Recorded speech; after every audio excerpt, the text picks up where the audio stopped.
Now, the Bible reflects, broadly speaking, a symbolic movement through 3 ages while foreshadowing a 4th. In the Old Testament, when Moses comes down Mount Sinai with the 10 Commandments, he is very upset to see his people worshiping a golden bull calf. In fact, he shattered the stone tablets and instructed his people to kill each other in order to purify themselves.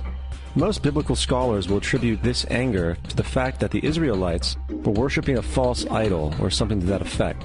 The reality is, the golden bull is Taurus the bull, and Moses represents the new age of Aries the ram.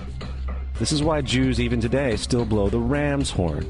Moses represents the new age of Aries, and upon the new age, everyone must shed the old age.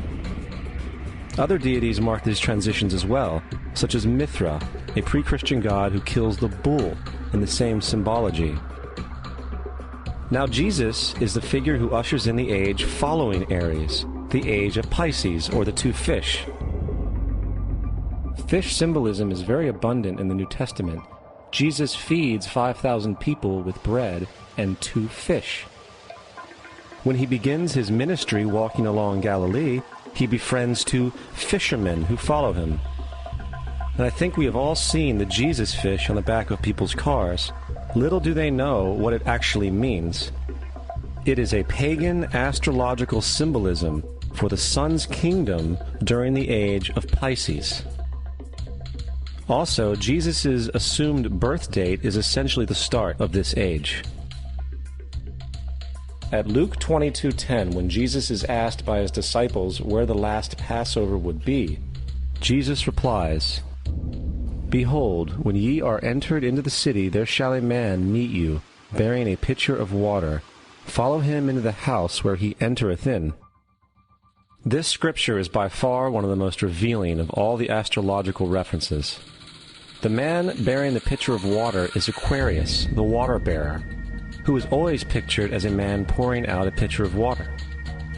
He represents the age after Pisces, and when the sun, God's Son, leaves the age of Pisces, Jesus, it will go into the house of Aquarius, as Aquarius follows Pisces in the precession of the equinoxes. All Jesus is saying is that after the age of Pisces will come the age of Aquarius.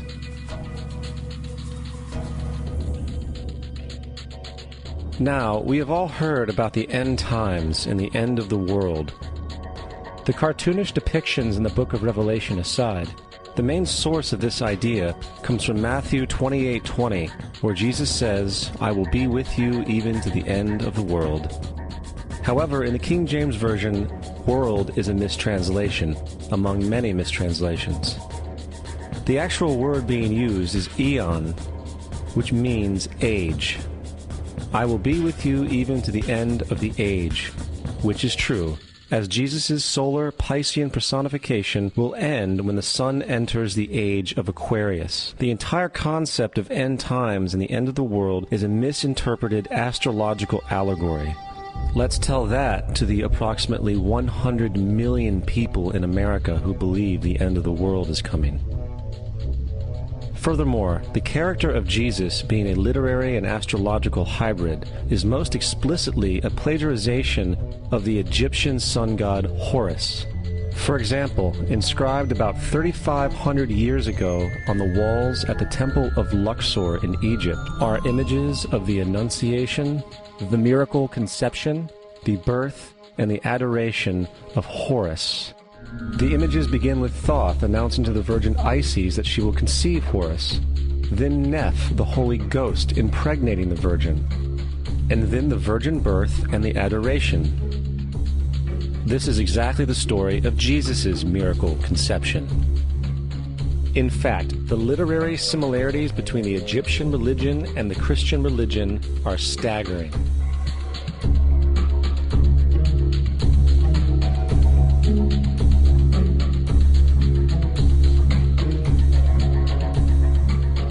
And the plagiarism is continuous. The story of Noah and Noah's Ark is taken directly from tradition. The concept of the Great Flood is ubiquitous throughout the ancient world, with over 200 cited claims in different periods and times. However, one need look no further for a pre-Christian source than the Epic of Gilgamesh, written in 2600 BC. This story talks of a great flood commanded by God, an ark with saved animals upon it, and even the release and return of a dove, all held in common with the biblical story among many other similarities. And then there is the plagiarized story of Moses. Upon Moses' birth, it is said that he was placed in a reed basket and set adrift in a river in order to avoid infanticide. He was later rescued by a daughter of royalty and raised by her as a prince. This baby in a basket story was lifted directly from the myth of Sargon of Akkad of around 2250 BC. Sargon was born, placed in a reed basket in order to avoid infanticide, and set adrift in a river. He was in turn rescued and raised by Aki, a royal midwife. Furthermore, Moses is known as the lawgiver, the giver of the Ten Commandments, the Mosaic Law. However, the idea of a law being passed from God to a prophet up on a mountain is also a very old motif. Moses is just another lawgiver in a long line of lawgivers in mythological history. In India, Manu was the great lawgiver. In Crete, Minos ascended Mount Dicta, where Zeus gave him the sacred laws, while in Egypt there was Meses, who carried stone tablets and upon them the laws of God were written. Manu, Minos, Meses, Moses. And as far as the Ten Commandments, they are taken outright from spell 125 in the Egyptian Book of the Dead. What the Book of the Dead phrased, "I have not stolen," became "Thou shalt not steal." "I have not killed," became "Thou shalt not kill." "I have not told lies," became "Thou shalt not bear false witness," and so forth. In fact, the Egyptian religion is likely the primary foundational basis for the Judeo-Christian theology. Baptism, afterlife, final judgment, virgin birth, death and resurrection, crucifixion, the Ark of the Covenant, circumcision, saviors, Holy Communion, Great Flood, Easter, Christmas, Passover, and many, many more are all attributes of Egyptian ideas long predating Christianity and Judaism. Justin Martyr, one of the first Christian historians and defenders, wrote, "When we say that he, Jesus Christ, our teacher, was produced without sexual union, was crucified and died and rose again and ascended into heaven, we propound nothing different from what you believe regarding those who you esteem sons of Jupiter." In a different writing, Justin Martyr said, "He was born of a virgin, except this in common with what you believe of Perseus." It's obvious that Justin and other early Christians knew how similar Christianity was to the pagan religions. However, Justin had a solution. As far as he was concerned, the devil did it. The devil had the foresight to come before Christ and create his characteristics in the pagan world. Fundamentalist Christianity, fascinating. These people actually believe the world is 12,000 years old. Swear to God. I actually asked one of these guys, okay, dinosaur fossils. He says, dinosaur fossils? God put those here to test our faith.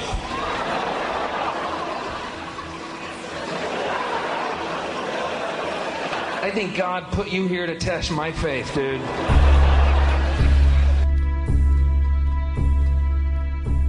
The Bible is nothing more than an astrotheological literary hybrid, just like nearly all religious myths before it.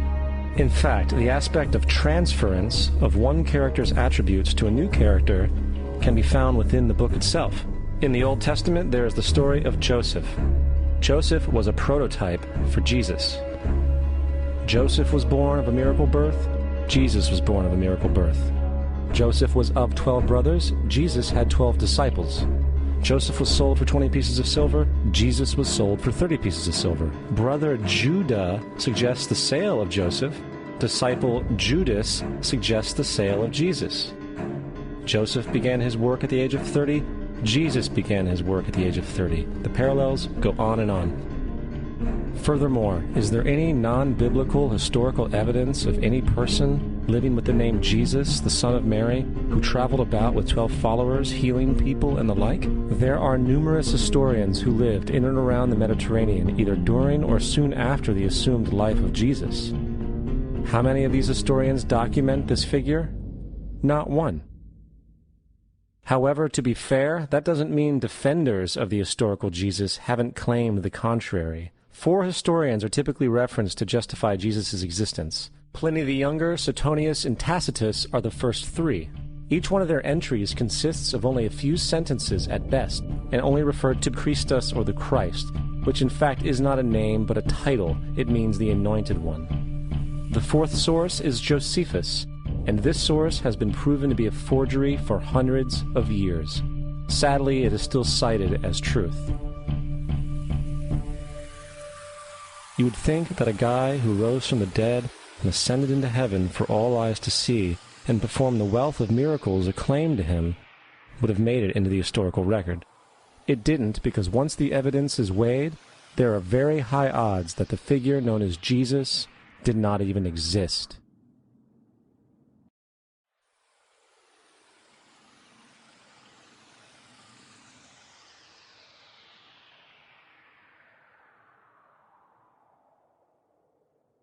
We don't want to be unkind, but we want to be factual. We don't want to cause hurt feelings, but we want to be academically correct in what we understand and know to be true. Christianity just is not based on truth. We find that Christianity was in fact nothing more than a Roman story, developed politically. The reality is, Jesus was the solar deity of the Gnostic Christian sect, and like all other pagan gods, he was a mythical figure. It was the political establishment that sought to historize the Jesus figure for social control. By 325 AD in Rome, Emperor Constantine convened the Council of Nicaea. It was during this meeting that the politically motivated Christian doctrines were established, and thus began a long history of Christian bloodshed and spiritual fraud.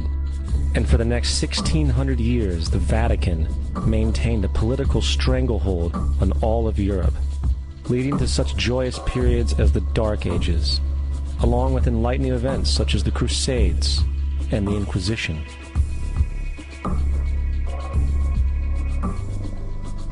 Christianity, along with all other theistic belief systems, is the fraud of the age. It serves to detach the species from the natural world, and likewise each other. It supports blind submission to authority. It reduces human responsibility to the effect that God controls everything, and in turn awful crimes can be justified in the name of a divine pursuit. And most importantly, it empowers those who know the truth but use the myth to manipulate and control societies. The religious myth is the most powerful device ever created and serves as the psychological soil upon which other myths can flourish.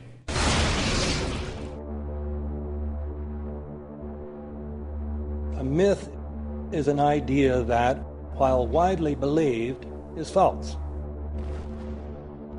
In a deeper sense, in the religious sense, a myth serves as an orienting and mobilizing story for a people. The focus is not on the story's relation to reality, but on its function. A story cannot function unless it is believed to be true in the community or the nation. It is not a matter of debate. If some people have the bad taste to raise the question of the truth of the sacred story, the keepers of the faith do not enter into debate with them. They ignore them or denounce them as blasphemers. It is wrong, blasphemous, and sinful for you to suggest, imply, or help other people come to the conclusion that the U.S. government killed 3,000 of its own citizens.